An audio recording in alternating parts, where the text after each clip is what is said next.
Hey, this is Brian from Logic Pro Hacks. I had a question the other day from a user. He was asking me to, basically he was saying he couldn't see certain things that I was doing, so I just want to go back over it again. So here it goes. You open up a new Logic session, like as usual, and this is the latest and greatest. This is version 10.1.1,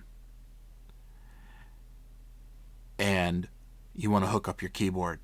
The fastest way to do it is just basically just do this. It's here. We'll just start from scratch again. Don't save. File, new. Alright, it's going to come up. It's going to hit you with this.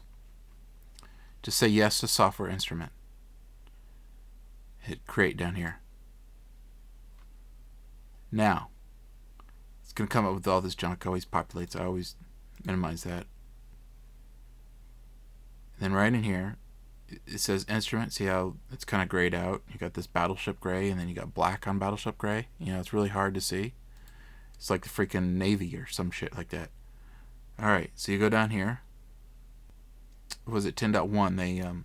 They changed things around, and they moved the instrument. It's actually in utility now.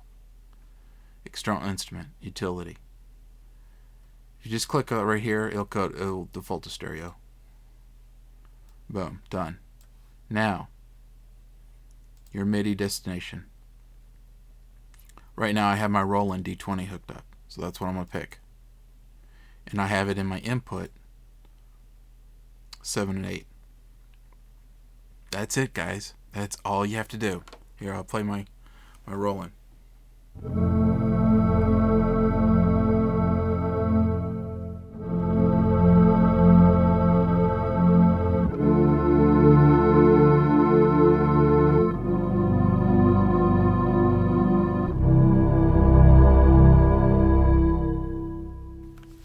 Let's go back and let's go review over the other thing here.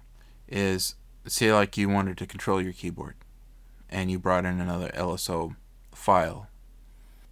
All you have to do is we'll start from scratch. Let's go ahead, just close this out.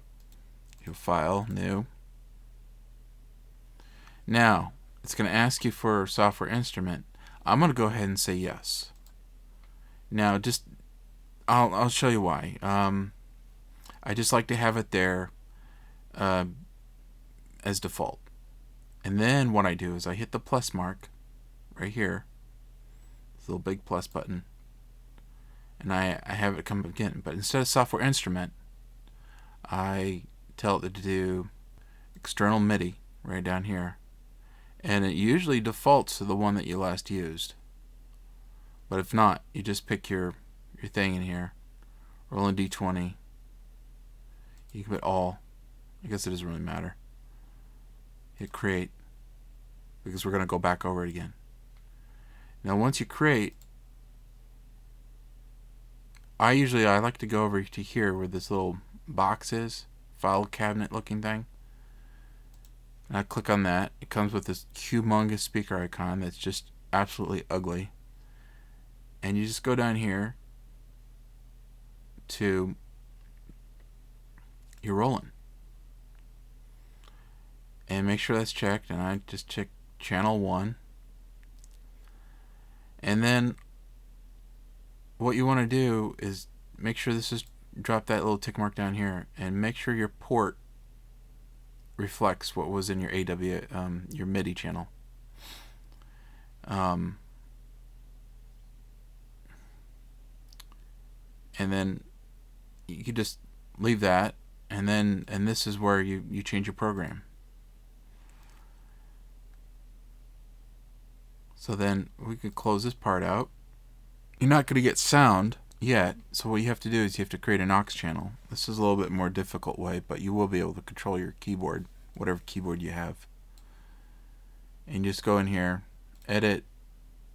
No, it's not edit. Options. Create new auxiliary channel or aux channel. Make sure you turn the volume up so you can hear it. Change your input to I had 7 and 8. 7, 8. It could be whatever you have, and it should be able to come in now.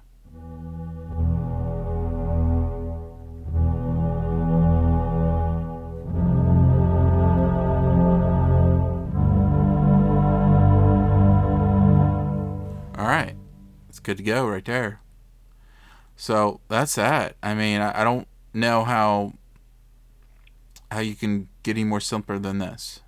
You know, if you're not seeing this, you say that you have Logic X. I'm gonna say that you don't, or you have, like, I would say that maybe you might have Express or something. This is how you do it. I'm just trying to explain everything in detail. You know, if you need any more help with this, you gotta send me some pictures, and you gotta either make your own video and show me, because I can't help you if I can't see you. All right, this is Brian. Peace out.